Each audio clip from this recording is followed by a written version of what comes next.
The alien princess lost her hand. Only a human doctor could save her future. The surgeon of stardust. In the towering spires of Lumina, where light refracted through crystalline structures and created perpetual rainbows across the sky, Prince Tarek stood at his chamber window, one hand gripping the frame so tightly his knuckles blanched. The other hand rested on the hovering mobility aid that kept him upright. "I won't see another specialist," he said, his voice carrying the melodic inflection typical of luminance. "Especially not a human one." High Minister Veridis inclined her head, the bioluminescent strands woven into her silver hair pulsing with her measured breaths. "Your Highness, we've tried everything our medical science offers. Dr. Reef specializes in the impossible. And in causing diplomatic incidents," Tarek added, turning to face her. The movement was awkward, unbalanced. Where his right leg should have been, there was nothing below mid-thigh. The wound had healed, but each attempted prosthetic had been rejected violently by his body. "I've heard stories. All greatly exaggerated, I'm sure," Veridis replied diplomatically, though they both knew this was untrue. The attack had happened 3 lunar cycles ago. A routine ceremony turned catastrophic when an explosion tore through the crystal hall. 17 injured, 2 dead, and the crown prince left permanently altered. The assailants had vanished like smoke, leaving only questions in Tarek's wound that refused all luminant treatment. "The council has already approved. She arrives tomorrow." Tarek's jaw tightened. "Then I suppose I have no choice." Dr. Nessa Reeves stepped off the transport vessel, squinting against Lumina's prismatic light. She wore a leather jacket despite the warmth, pockets bulging with tools that would likely horrify Luminant's sensibilities. Her cropped dark hair was streaked with a shock of purple, not a fashion choice, but the result of a lab accident 5 years ago that she'd never bothered to correct.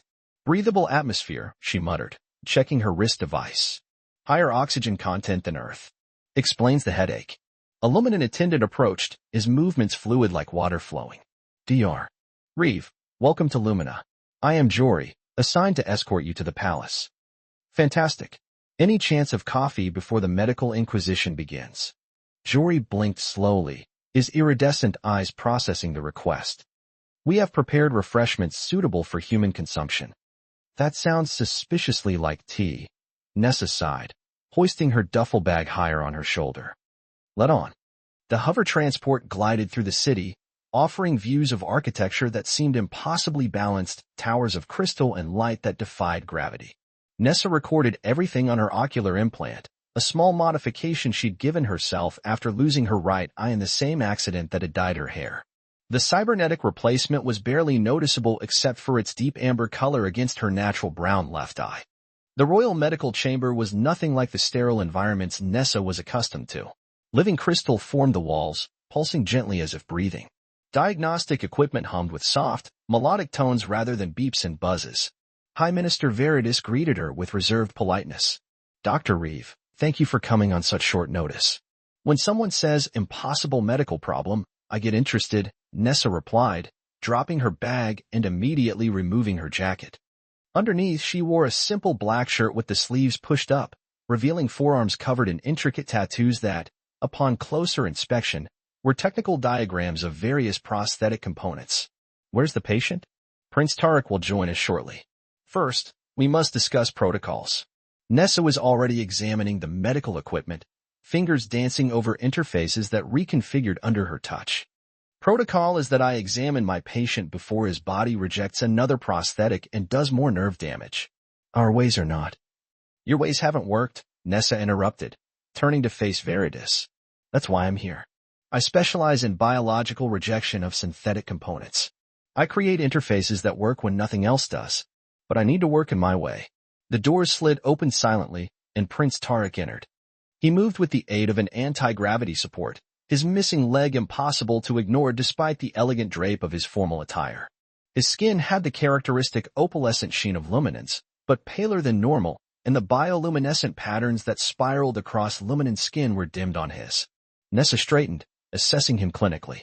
"Your Highness," she said, offering none of the ceremonial bows or gestures others might. "I'm Dr. Reeve." "You're younger than I expected," Tarek replied, voice cool. "And you're more stubborn than I expected, based on your medical file." Nessa gestured to the examination table. "Shall we begin, or would you prefer more small talk about how neither of us matches the other's expectations?" A ghost of surprise crossed his features before settling back into regal composure. Minister Veritas, you may leave us. Your Highness, the doctor requires privacy to work, as I understand it. His tone left no room for argument. When they were alone, Nessa approached, her movements precise and confident. I need to see the amputation site and the neural connections. Previous prosthetics failed because they weren't communicating properly with your nervous system. Tarek removed his outer robe and carefully positioned himself on the examination table. As he revealed the healed stump of his leg, Nessa saw the problem immediately. Your body's bioluminescent pathways are active at the wound site, she observed, leaning closer. They're fighting anything foreign, like an immune response, but based in light rather than cellular defense. Our medical team said the same. But they tried to suppress it, didn't they? Nessa asked, reaching into her bag for a handheld scanner. That's the wrong approach. We need to work with it, not against it.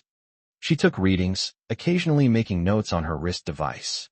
Your people believe in harmony, everything working together in perfect balance. But sometimes the body needs controlled chaos to adapt. Chaos is not our way, Tarek said stiffly. Maybe that's why you're still missing a leg. She met his gaze directly. I can help you, but it won't be an elegant luminant solution. It will be messy, adaptive, and probably a bit ugly at first. Like humans, he said, but there was less bite in his words now. Exactly like humans. She grinned. We're the universe's greatest survivors precisely because we're not perfect. We adapt, we incorporate, we make do. My design will follow your bioluminescent pathways rather than trying to override them. It will learn from your body's rejections instead of fighting them. For the first time, interest flickered in Tarek's eyes. That is, not how our medicine works. That's why your medicine isn't working, Nessa replied, already sketching designs on her device.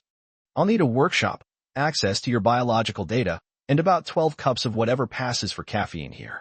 You'll have it, Tarek said, surprising himself with the quick response. But the council will insist on oversight. Nessa looked up, her mismatched eyes intense. They can watch all they want, but they don't interfere. This is between me, you, and whatever we create together. Deal. After a moment's hesitation, Tarek extended his hand in the human gesture he'd studied. Deal. 3 days later, the royal workshop was barely recognizable. Holographic schematics hovered in every corner. Parts and components littered the workbenches. In the center, Nessa worked tirelessly, her focus absolute as she connected microfilaments to a framework that would eventually become Tarek's new leg. The prince observed from a nearby chair, fascinated despite his initial skepticism. The council is concerned about your methods, he said. The council can stuff their concerns in a quantum singularity, Nessa replied without looking up. See this. She held up a translucent gel-like substance. It's a neural interface that incorporates elements of your bioluminescent biology. Instead of your body seeing the prosthetic as foreign, it will recognize aspects of itself. You've been studying our physiology. Obviously. She finally looked up, pushing her hair back with hands stained with various substances. Your people are amazing, you know that? The way light becomes an extension of your nervous system. I could study it for years. Something about her genuine fascination softened Tarek's expression. Yet you use this knowledge to create something that goes against our aesthetic principles. Form follows function, Nessa shrugged. Once it works, we can make it pretty. The prototype leg lay on the workbench, a complex matrix of lightweight alloys and synthetic tissues. Unlike luminant technology, which favored seamless, elegant design, Nessa's creation showed its components, its inner workings visible through transparent sections. Ready for the first test fitting? She asked, wiping her hands on a cloth. Tarek hesitated, then nodded. Your confidence is either admirable or foolish. I've been called worse, Nessa said with a half-smile. Usually right before proving someone wrong. She helped position the prosthetic against his residual limb. The interface gel pulsed once, twice, then began to glow with the same patterns as Tarek's natural bioluminescence. It's communicating with my body, he said, wonder overcoming his usual reserve. That's the idea. Don't try to stand yet, just focus on accepting the connection. For several minutes, they sat in silence as the prosthetic synchronized with his nervous system. Gradually, the light pattern stabilized, flowing seamlessly from his natural tissue into the synthetic limb. I can feel it, Tarek whispered. Not like before. This feels almost real. Nessa's expression softened. That's the difference. The other prosthetics were trying to replace what you lost. This one is becoming part of what you are now. Their eyes met, an unspoken understanding passing between them. For all their differences, human and luminen, chaos and order, science and ceremony, they had created something together that neither could have achieved alone. Tomorrow, Nessa said, carefully disconnecting the prototype, we'll try walking. As she turned away to make adjustments, she missed the way Tarek looked at her, not as an alien intruder or a necessary inconvenience, but as someone who had brought light back to a darkened part of his world. And somewhere in the crystalline corridors of the palace, shadows moved with purpose, disturbed by this unexpected alliance that threatened carefully laid plans. Conspiracies in crystal. The royal gardens of Lumina were a marvel of botanical engineering. Plants that responded to emotional resonance, flowers that sang at sunrise, and trees whose crystalline leaves chimed gently in the breeze. It was here, among the harmonic flora, that Prince Tarek took his first unassisted steps in nearly 4 months. Dr. Nessa Reeves stood nearby, arms crossed, her expression a careful blend of professional assessment and barely concealed pride. "How's the calibration?" she asked, watching as Tarek moved from the garden path onto a more uneven terrain of moss and soft crystal formations.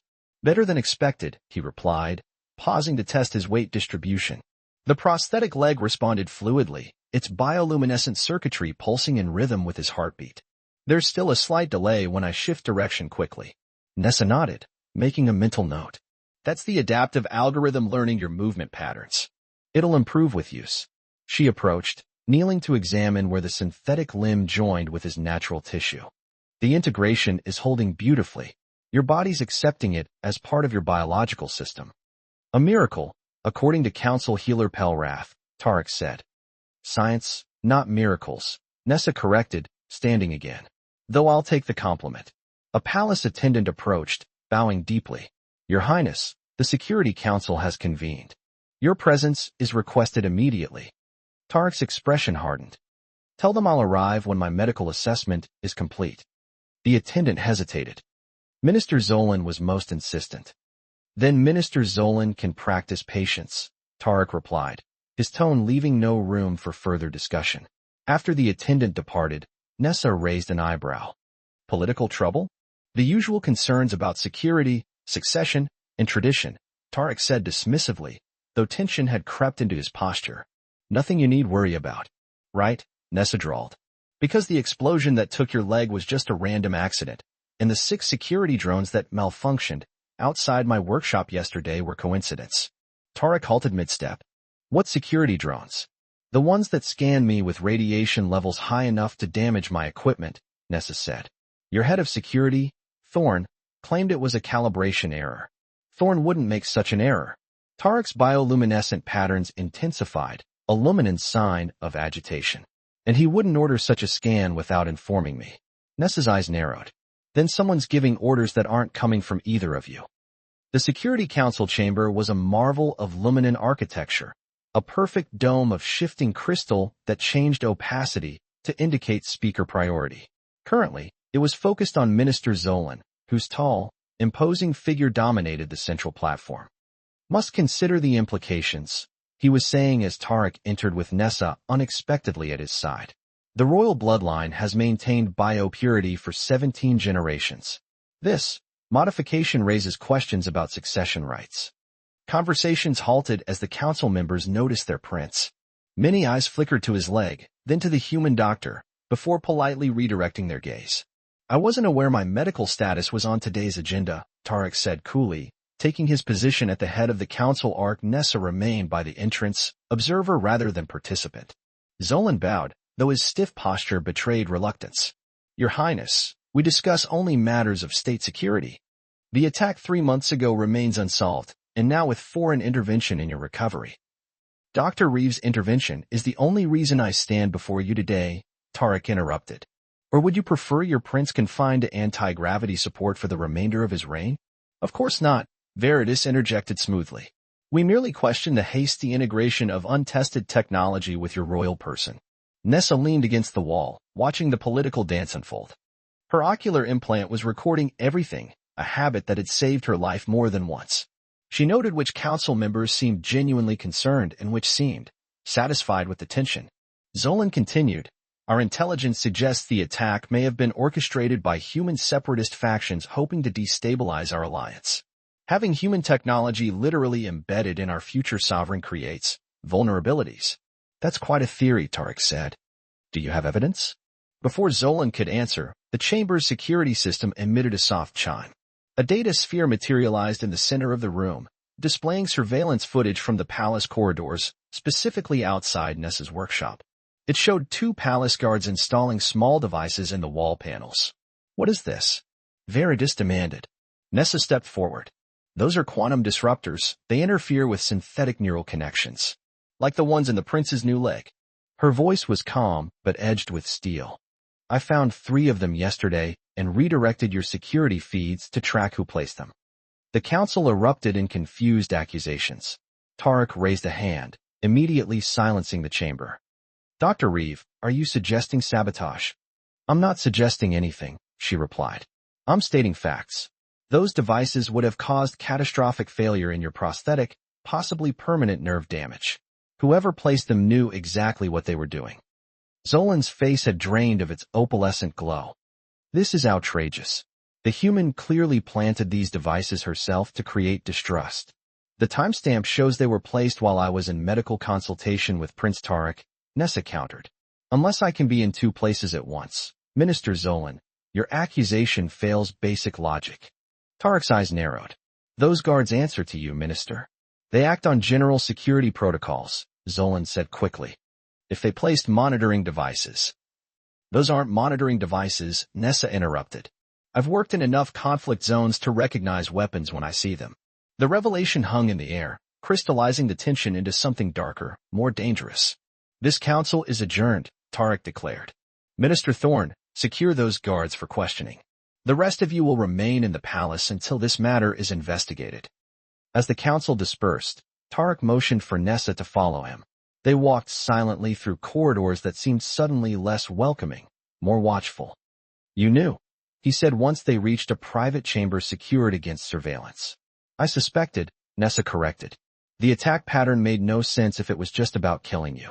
They specifically targeted your leg, a precise injury that Luminen medicine couldn't repair. Tarek paced, his new leg moving so naturally now that the distinction was barely noticeable.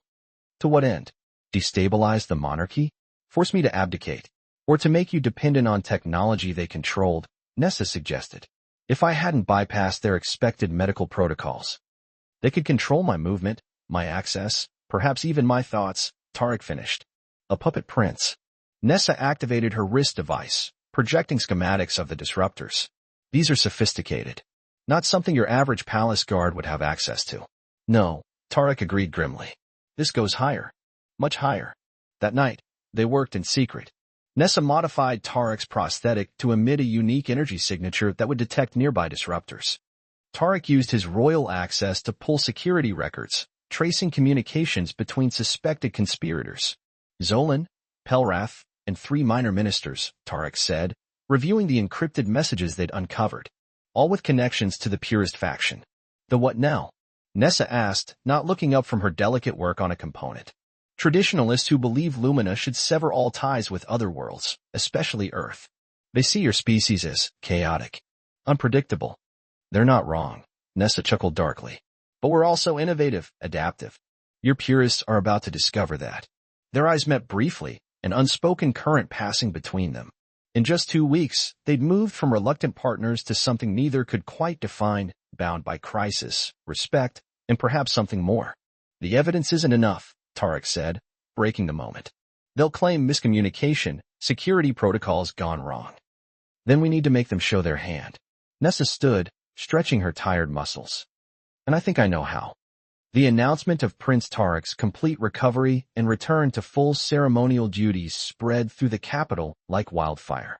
A celebration was scheduled in the very crystal hall where the attack had occurred, a symbolic reclaiming of space and sovereignty. Beneath the public declaration lay careful preparation. Trusted guards were positioned strategically. Nessa had equipped Tarek's prosthetic with countermeasures against any attempt to disable it. And most importantly, they had laid a trap. You're certain this will work? Veridis asked.